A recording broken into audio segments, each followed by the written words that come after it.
Seperti yang saya katakan tadi bahwa saya ingin berbicara mengenai gejala penyakit. Mengenai apa, saudara? Siapa yang suruh turun? Nanti saya nyanyi lagi, susah lagi. Gejala penyakit itu dalam bahasa asing disebut sindrom. Apa? Dia belum sakit, baru ada gejala.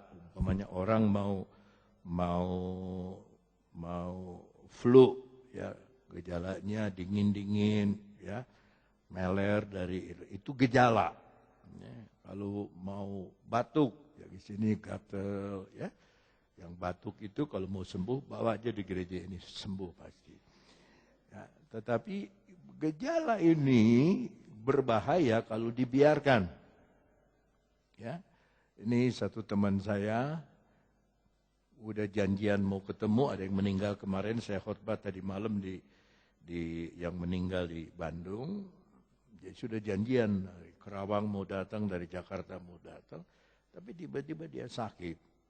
Karena mukanya merah, matanya merah, suaranya serak. Lalu dibawalah ke dokter. Dokter bilang, kamu kena virus. Ya, virus apa? Dia sebut namanya. Dari apa virusnya? Saya apa? Itu dari udara. Ya, kamu punya badan swak, lemah, kena virus. Jadi dia sakit. Sebetulnya sudah ada gejalanya. Sudah berapa hari saya ada gejala, terlalu capek. Nah itu gejala lupa, sampai tutup bolpen aja jatuh. Ya, gejala ini bahaya. Bahaya. Saya tadi dapat telepon. Keluarga saya yang kena stroke, ya, sudah bisa bicara dan dia ingin bersaksi. Yang sudah dengan kematian itu kakinya sudah sebelah masuk di sebelah, sudah melangkah. Sudah, dokter sampai 2 bilang, ini kalau tidak pakai pernafasan bantuan nggak bisa, ini nggak bisa tahan lama, paling tahan 2 hari. Tapi suaminya dulu Islam, menerima Yesus sebagai juru selamat, dan dia percaya Yesus. Saya mau percaya nama Yesus, saya tidak mau pakai pernafasan bantuan jantung bantu, nggak mau. Ya, dan saya tadi dapat berita dia sudah pulang di Jakarta, sudah bicara, hanya tangan kanan, kaki kanan agak sedikit lemah, tapi dia sudah bicara dan tidak pelok. Ya, ingat dan sebagainya. Ya, itu kemurahan Tuhan. Nah, tapi semua penyakit itu dia kasih gejala dulu. Disebut sindrom dulu. Makanya kita jangan jadi jagoan. Kita mesti tahu sindrom. Ya. Sindrom ini ya, supaya tidak kena penyakit.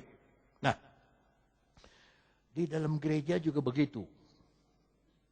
Ada sindrom yang kalau dibiarkan bisa jadi penyakit. Tadi kita dengar sampai panas anak itu 39 derajat sudah takut.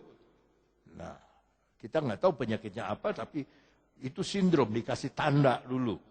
Ya, dikasih tanda. Nah, dalam gereja, khususnya saya bilang orang-orang Kristen, itu ada 3 sindrom. 3 gejala penyakit. Ya. Dan kalau saudara tidak hati-hati, gejala ini bisa membuat kita sakit betulan.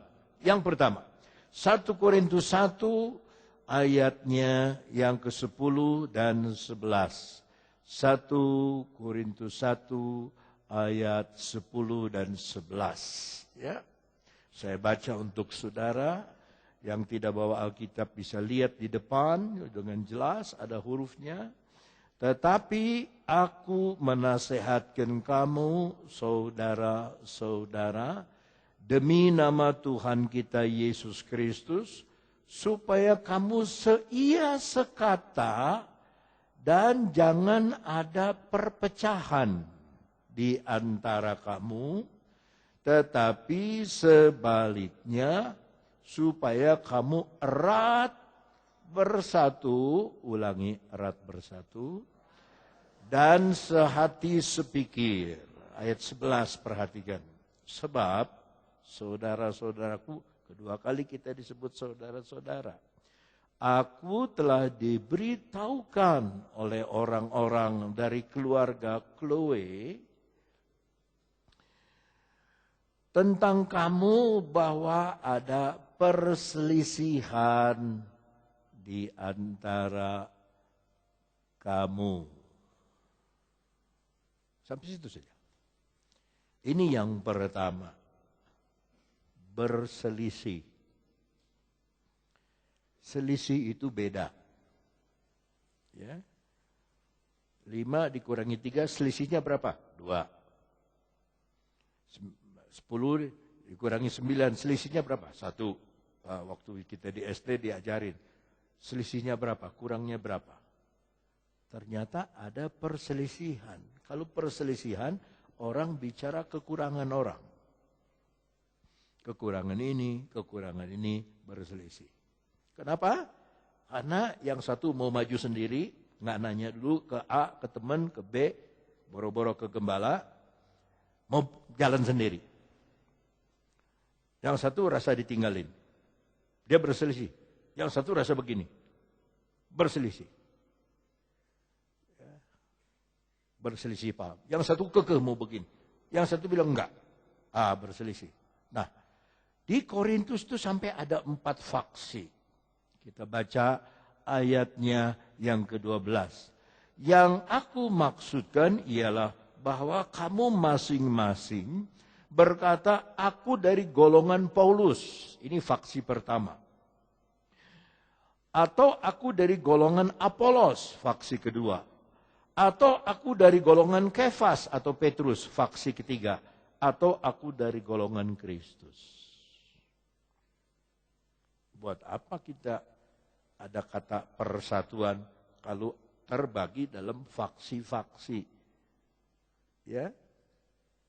Seperti yang saya ucap cerita kemarin, satu gereja besar di Surabaya, jemaatnya 30.000. Tapi terakhir ribut. Faksi. Kamu faksi siapa?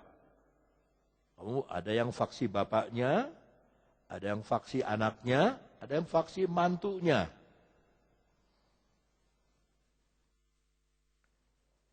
Bapak sampai memecat menantu, padahal menantu itu kan ngawinin anak dia sama ayah anak. Tapi inilah, saya tidak mau seperti itu. Kita harus jalan sehati, seia, sekata. Ya, ayat 10 lagi kita baca ayat 10. Ya, tetapi aku menasihatkan kamu saudara demi nama Tuhan kita Yesus Kristus supaya kamu seia, sekata, dan jangan ada perpecahan di antara kamu, tetapi sebaliknya supaya kamu sama-sama erat, bersatu, dan sehati sepikir. Orang Sunda bilang sauyunan. Ya, sauyunan, sama-sama, bareng. Ya. Sapu lidi, kalau satu aja, ayo saudara pukul nyamuk pakai lidi satu. Saya kasih 1 juta. Asal bisa nyamuk kena pakai sapu lidi. Gebot. Enggak akan kena. Tapi kalau 100 sapu lidi diikat bersatu, ya, yang dipukul 1 nyamuk, itu nyamuk sudah enggak kelihatan lagi modelnya. Hancur berantakan. Dipukul oleh 100 lidi, karena enggak bisa lari dia. Maka kalau saudara bersatu, kekuatannya orang Jepang bilang luar biasa. Ya, saudara mau bersatu? Luar biasa.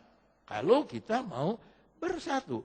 Ya, makanya jangan sampai ada perselisihan. Sebab begitu ada perselisihan, ini sindrom. Ini gejala penyakit. Dari perpecahan. Dan Tuhan tidak suka perpecahan.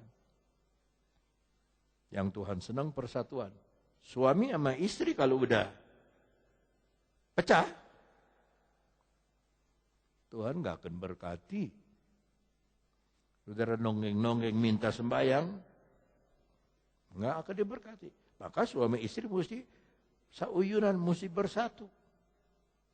Anak sama orang tua harus bersatu. Semua anak harus bersatu. Ya. Peribahasa berkata, bersatu kita, bercerai kita, ada yang bilang kawin lagi. Itu orang yang tidak punya pikiran. Ya. Bersatu kita teguh, bercerai kita runtuh. Sama. Sapu nyere pegat simpai, wah berantakan. Tapi kalau diikat oleh kasihnya Tuhan, bersatu, nyamuk biar 2, biar 3 oleh sapu lidi. Saudara bisa bersihkan kasur sama sapu lidi yang satu, mau kerja sampai kapan? Dipukul-pukulin, nggak bisa. Tapi kalau bersatu sapu lidi itu, aduh, sampai jadi lagu. Sapu lidi. Ada lagunya sapu lidi. Nggak ada. Batang lidi. Jadi tusuk gigi. Nggak ada lagunya. Tapi sapu lidi ada. Saudara mau bersatu? Aminnya cuma separuh.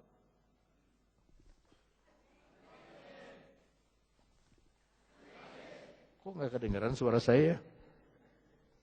Saudara mau bersatu?